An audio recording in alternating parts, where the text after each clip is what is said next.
करूंगा कि महापुरुषों के देहावसान शोकोत्पादक नहीं होते। पूज्य स्वामी जी को भी मैं संस्मरण करता हूं।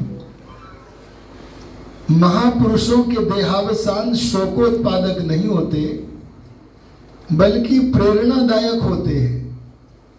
और जब हम उनसे प्रेरणा मिलती है तो हमारे मुख से वाह निकलता है, प्रसन्नता निकलती है।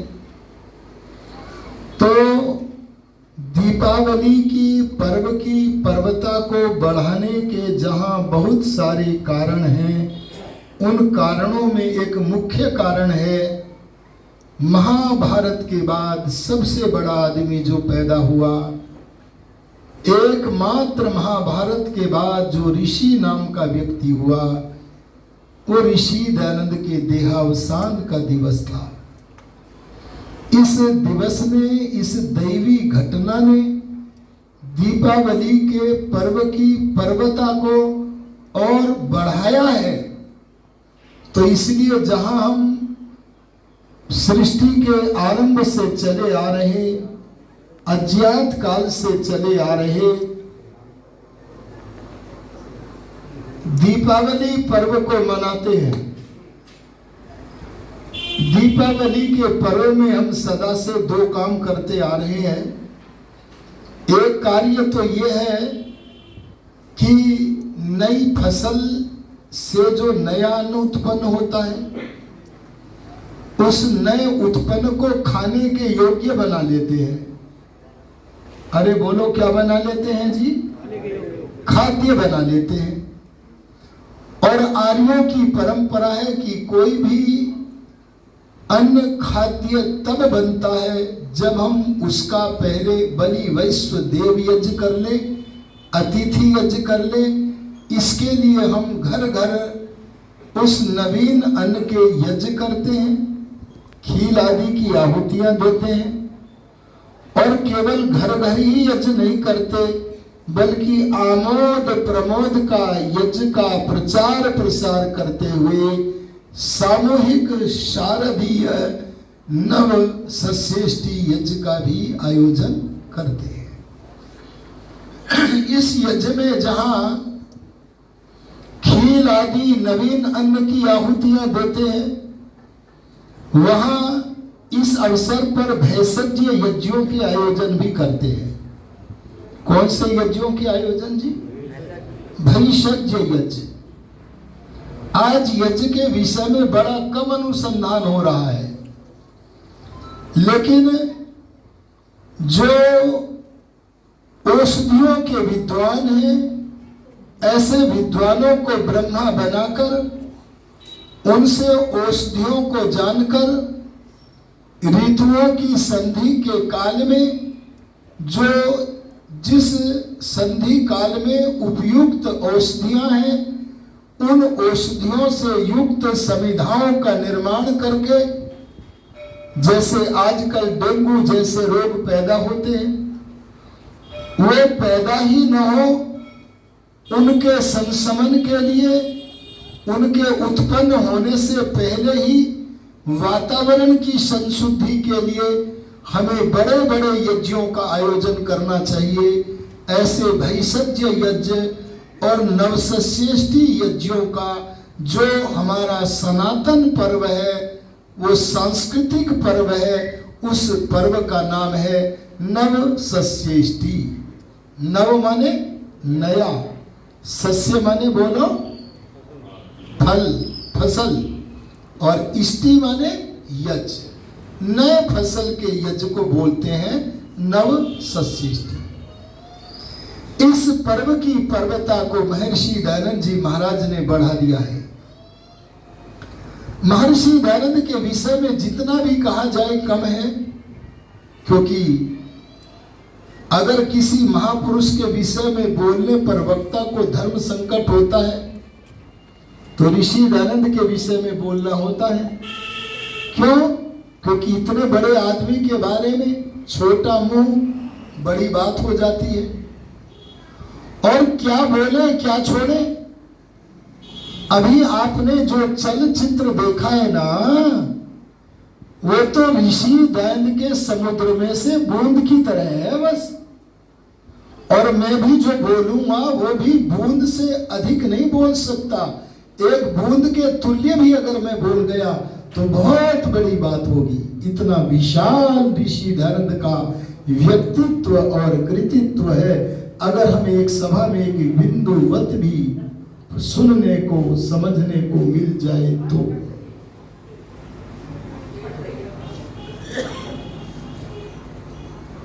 ध्यान दीजिए। हम यद्यपि महापुरुषों के साथ महापुरुषों की तुलनाएं नहीं करते हैं, आवाज को कम न करिए। हम यद्यपि महापुरुषों को महापुरुषों से तुलना नहीं करते हैं, पर जब ऋषि दैन्य जैसा महापुरुष हो और तुलना करने को मन कर जाए, कम कर दी आवाज, क्या करनी हो तो हमारे बहुत से भाई वैराग्य के प्रसंग में, आवाज आ रही है सबको जी? हाँ ठीक है। बस अगर वैराग्य की चर्चा करनी हो, वैराग्य की चर्चा करनी हो तो लोग महात्मा बुद्ध जी का नाम ले लेते हैं। जरा महात्मा बुद्ध जी के जीवन को देखो।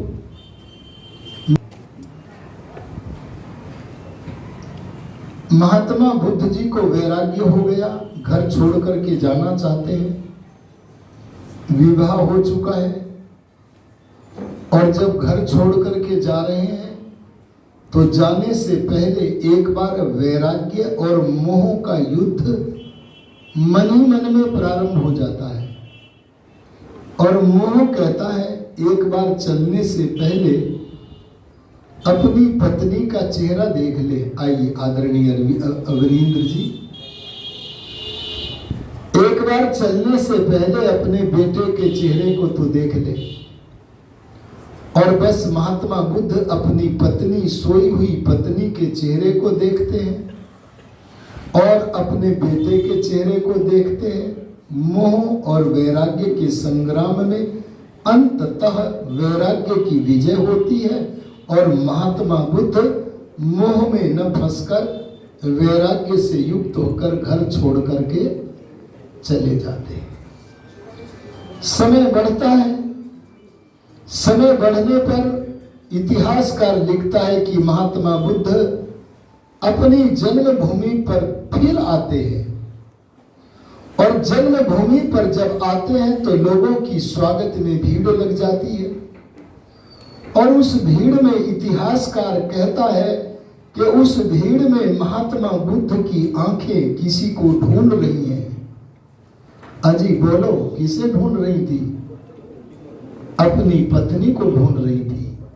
कहीं तो राग था, पर उनकी पत्नी महात्मा बुद्ध के दर्शन करने के लिए उस सभा में नहीं आई थी। महात्मा बुद्ध के मन में राग का कुछ अंश था। अपनी जन्मभूमि पर आए, अपनी पत्नी को ढूंढ रहे हैं, पर दयानंद योगी के वैराग्य को आपने चलचित्र में देखा है। विवाह की तैयारियां हो रही हैं, माता पिता प्रसन्न हो रहे हैं, एकाकी बैठे हुए दयानंद वैराग्य में भरे हुए हैं। अरे वैराग्य को जानते हो कि नहीं?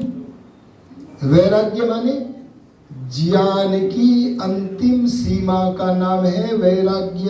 अरे बोलो, किसकी सीमा का नाम? जब किसी को परम ज्ञान हो जाए।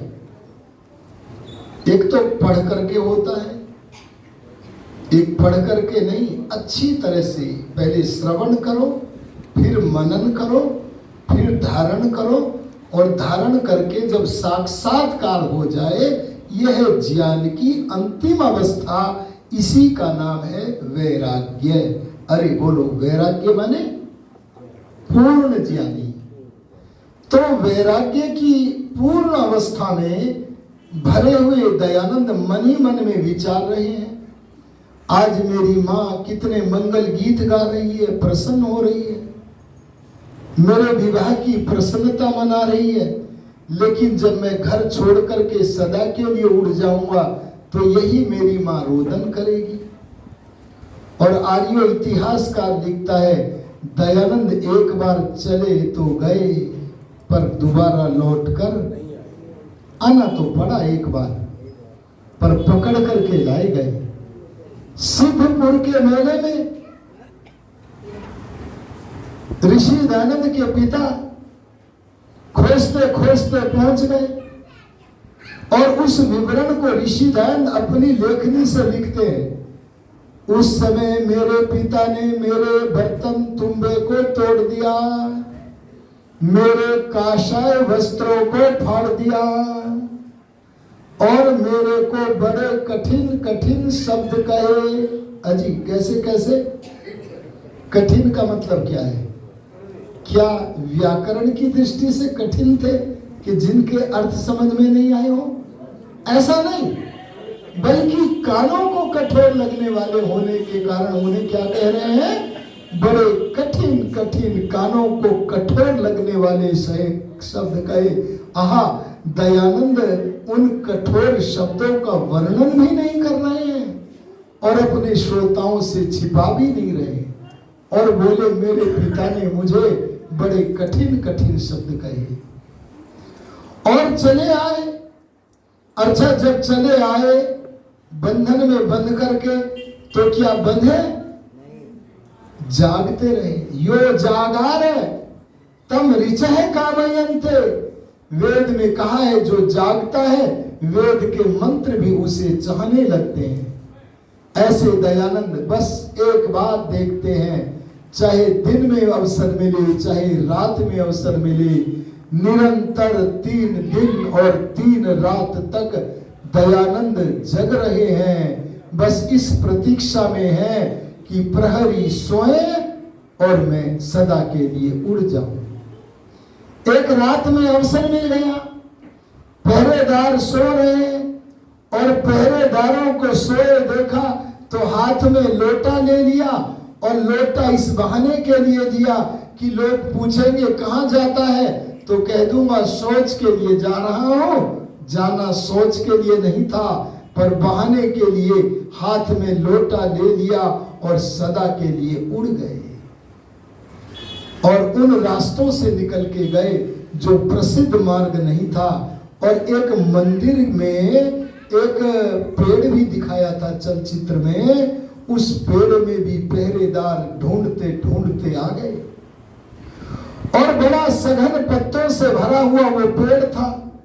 उसमें छिप करके ऐसे बैठे कि श्वास का भी शब्द नहीं होना चाहिए और मन ही मन में कह रहे हैं। वो अपनी आत्मकथा में लिखते हैं, मन ही मन में मैं सोच रहा हूं, देखे अब मेरा भाग्य आगे क्या खेल दिखाता है, क्या दृश्य दिखाता है, मैं पकड़ा जाता हूं या बच जाता हूं।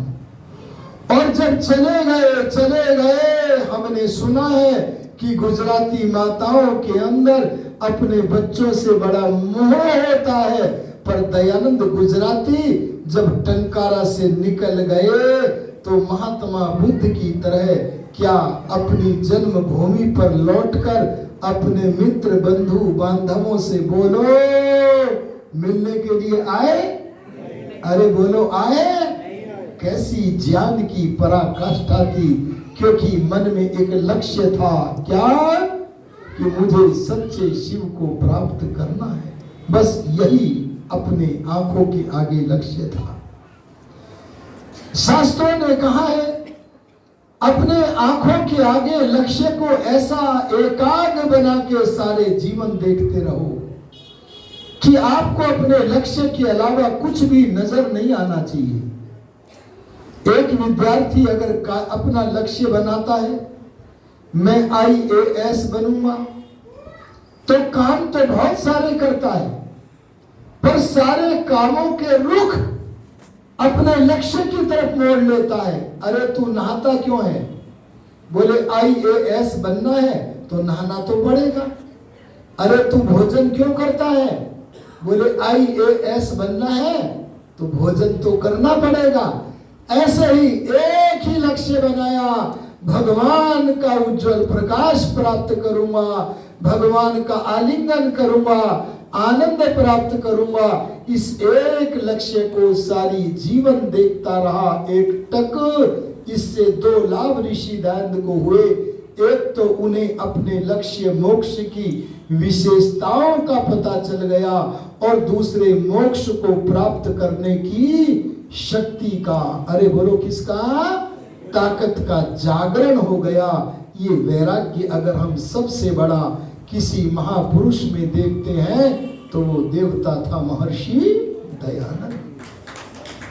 आर्य, अगर हम ब्रह्मचर्य की वार्ताएं करते हैं, आओ आर्य जी आगे आके बैठ जाओ, आगे आके बैठ।